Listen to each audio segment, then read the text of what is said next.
tremendous energy. Will, how was the broadcast back there? It was good? I'm gonna enjoy listening to it? I hope. Good. Proud of you. I thought we got better as the game went on. I think these guys understood that at some point in time, if you stick with it, stick with your energy, you keep pushing the ball, keep attacking, good things are going to happen. And it was certainly not a situation where we played as efficiently on defense in the second half. We had 53 deflections. We out-rebounded them by, I think, 16 or 18. But we still had our moments where we didn't challenge shots as well, we didn't rotate as well, we didn't go through screens as well.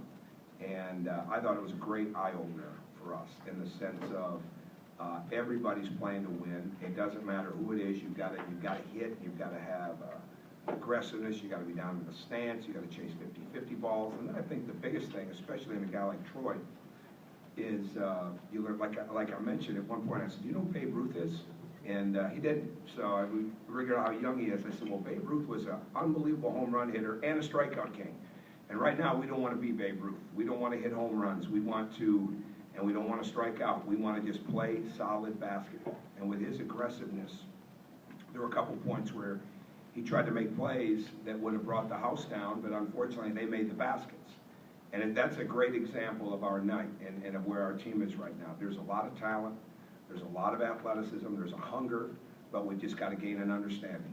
We've got to gain understanding. We've got to understand when it's time to take a chance and gamble, but most importantly, when it's just time to bear down and be solid. And to me, that's what the growth of this team will come down to. And I think that the growth is there. I think the desire to get better is there. I think the aggressiveness is there. We'll get better with our offense. We'll get better in every aspect. But the most important thing is we came out and we played with, for the most part, really, really strong energy. Not as physical as we could have been, okay? Not as intelligent as we could have been at times, but we did some really good things. Devin was in a situation where he has just had a tough week. We decided to hold him back, just allow his body to rest up and recover, and Stan has not been cleared yet. Hopefully at some point next week, we'll be able to get him back. Peter had been gone for a substantial amount of time back to the Sudan to see his father, so he's behind in a lot of respects. And we looked at different combinations as the night went on and saw guys do different things. And I'm sure you'll have some individual questions on different guys, but love their attitude, love the upbeat way that they play. I think the fans are really going to enjoy this team, but I think they're going to be like me. They'll pull their hair out once in a while. And hopefully they'll understand that these guys are trying to do everything they can do to make Indiana, or continue to hold Indiana to the standard that they're at. But they want it, and that's well over half the battle. Oh, questions? Dustin? You talked about about gambling and just sometimes just being solid. It actually seemed earlier like it was almost gambling by design, like you guys were trying to cause more turnovers. What kind of balance do you want to strike with them? Well, I think that's the thing. You've got to be there's a balance. I mean, the last thing we want to do is get him to be back on his heels. So it really just becomes the teaching aspect of it. No, there's different things in the defense. Like we don't have a ton of things in when it comes to different defenses, and we don't have all of our concepts. It's really been about, with this team, just understanding how connected you have to be, team defensive wise, what your footwork's got to be like. We spent a ton of time on trying to play without our hands, and we probably had 75 to 80% of our practices be officiated with at least 3 officials, and I think that showed up tonight. So we've got to make that. I think that really showed up. In my mind, that's the story of the game for us, that we only committed 12 personal fouls. Now, could we have been more aggressive? We've got to learn how to. I don't think for as long a team as we have, they have any idea how long they are. And I think that's going to come with experience, come with time. We switched some tonight, all right? Other times we went to a zone. We don't have very much in at all. So really it's just a matter of bearing down. But there are certain things defensively we want to do where there is a chance to switch out and go for a steal. But he's got such a firecracker, in his body. I mean, that he's on the explosion all the time. So I think once he figures that out, like I say to him, we don't want you to be Victor as a freshman. We want you to be Victor defensively as a end of sophomore year type of thing. And I think he's good enough that he can get to that point. Next question. What do you see as his role offensively? It looked like he was pretty aggressive attacking the rim. He was Oh, yeah. on the glass. I didn't like the one step back in the lane off no passes, but I mean, this is a guy he couldn't use his right hand until Monday, literally, and he's still wearing the pack, so it's nowhere near where it's going to be. Thought the three would look good. The one that he took, I thought one of the other ones, he kind of fell back. But when you've got a guy like that, I mean, you got to let him run. You got to let him play, and what you want to do is you want to coach him along the way. He really wants to be coached, and that's a big deal. I think he's smart in the sense of picking things up pretty fast. Definitely a smart kid, but sometimes being smart in school and being smart on the court, two different things. And he picks things up. He's got some tremendous instincts. I think you're going to see a guy that can really pass the ball, and a guy that will run to the rim. And we were still dealing with a guy that missed a lot of valuable time in really being able to play freely, because he always had to compensate. He was really playing with one hand, and literally. And the very end, last Friday, he made a back cut layup, and he scored it with his right hand. That was the one time I'd seen him be able to use really his right hand the entire time that he'd been out. And so that's kind of what we're dealing with. I mean, it's Luke Fisher, same way. He hadn't had any contact in practice until Wednesday. So there's going to be time for that. Noah, we're moving him around all the time, and we're not letting him have any comfort level on getting to one position, because that's not what he is. I mean, he's a guy that can do numerous things. And when he gets more of an understanding and does less thinking, he'll be fantastic. I mean, look at those guys; they both got 19 rebounds between the two of them, right? So 22. No, between the two of them. 22. Oh yeah, my bad. Yeah, they both had. Okay, both my fault. Yeah. 19 they had points. 19 points. Yeah. Yeah, 22 rebounds. That's excellent. It's a good night. Zach? I know it's one game, but is tonight maybe what you want to see out of Yogi in terms of looking for his own offense and creating for others? Well, I think the whole key is that you take what the game is giving you, and Yogi's good enough that that's got to be the key. And shooting was excellent. The way that he got them, there's some footwork things that he knew about that we'll continue to get that corrected, because some of our misses were all footwork related. They were not getting that left foot down, not getting turned, all the things that we're just harping on all the time that I think has helped this team the last couple of years be as good as they were from three. Because a lot of times it's not just if you're open and if you get your hand through the ball, it's a lot of times how your body's placed and where your left foot is, and are you behind the ball, and all these different things, especially when you're shooting it off the dribble like he is. But he's going to have to be a guy that's going to shoot a lot more free throws than 2 in a game. And he's got to be a guy that gets a lot more than 2 defensive rebounds in a game. Because last year, it was off the charts and how many buckets he scored off his own defensive board and the break. Because, I mean, if you've got one guy to beat, we're gone. And it just eliminates so many steps when he gets a defensive rebound. But the other thing is, with these rules, I mean, he's got to be a guy that really gets to the basket. But he's made big jumps. I think you can all see that. And he'll continue to make those jumps. This past week of practice was the best overall week he's had probably since he's been here. So I think that really gives us something to go by. What impressed you about Southern Indiana? What kind of problems did they give you tonight? Well, they have a great system. Rodney's an excellent coach. There's no doubt why they've won so many games. And they just plug people in. They plug Nelson right in there to doing the same things that they were doing with the other guys like Rutledge a year ago and DeWitt. And they pound the ball inside. They make it. We really knew we had to concentrate on getting the ball reversed. They do a great job of taking away your elbow drives. It took a while for us to figure that out inside of the game, that it was going to come off the top or come off the wings and corners.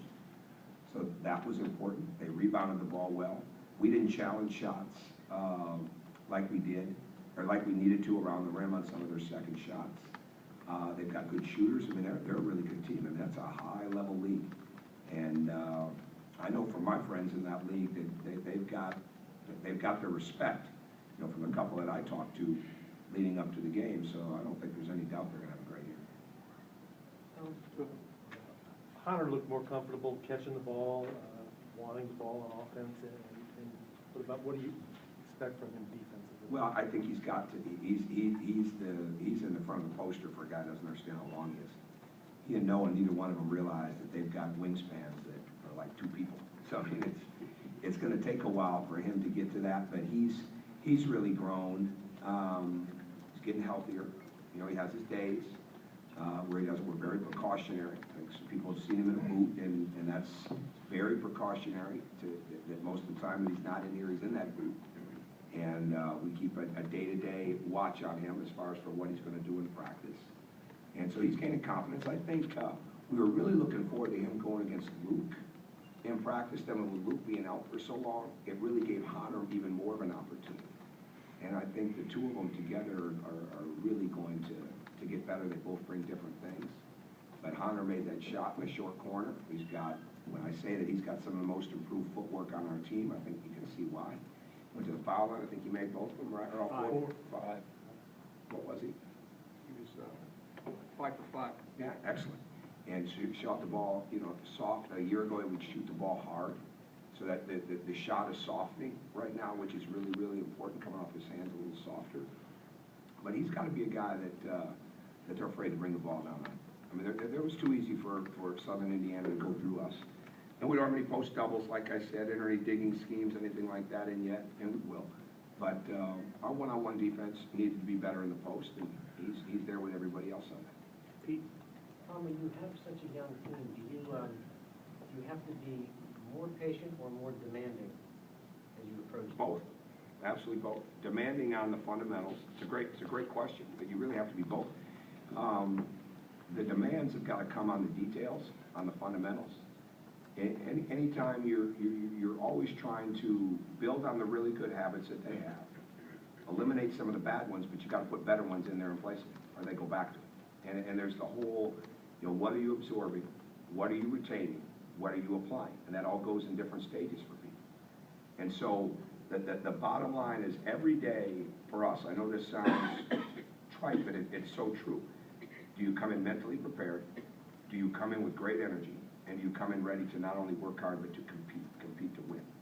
And we've had some days where we didn't come in with the mental preparation, and all of a sudden I threw the competition right there and guys weren't ready for it. We've come in, okay, and they thought they were ready for practice, and we get through a certain part of it, and that energy drops, all of a sudden the competition drops. When you have a really veteran team, or you have a team that has greater understanding, like even last year's team, Cody was young, Victor was still young, Will was young, but those guys Yogi was young, but they had an understanding because of Christian, Jordan, Derek, guys like that had been in it. This team doesn't have that. So they've got to continue to work through that. But there's no way you're patient with fundamentals. You're not patient with bad shots. You're not patient with lack of communication. But you have to be patient with understanding. You have to be patient with those guys going through things. And if Troy was a sophomore or 2 months from now and he's running for steals like that and they're making a pass and his man's knocking down shots, it's a whole other story. But he's just got to work through it. So there again is a great example of how you have to be both. Zach? Just to follow up, I guess, on Devin, is there any one specific thing that's kind of troubling him, and do you expect him to be kind of free of that? I don't think he'll be out very long. But we're being somewhat precautionary. I mean, he's had a great training camp.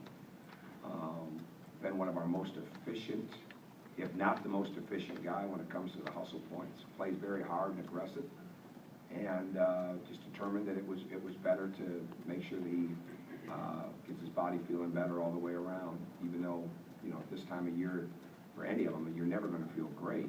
But we just wanted to allow him a little time to, especially with next week coming up, allow him a little time to work his way back into it.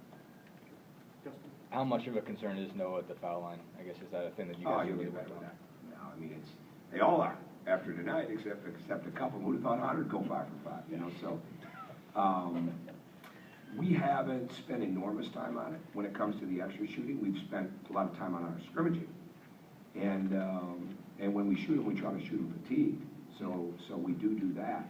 But his is very technical, then it becomes a little mental.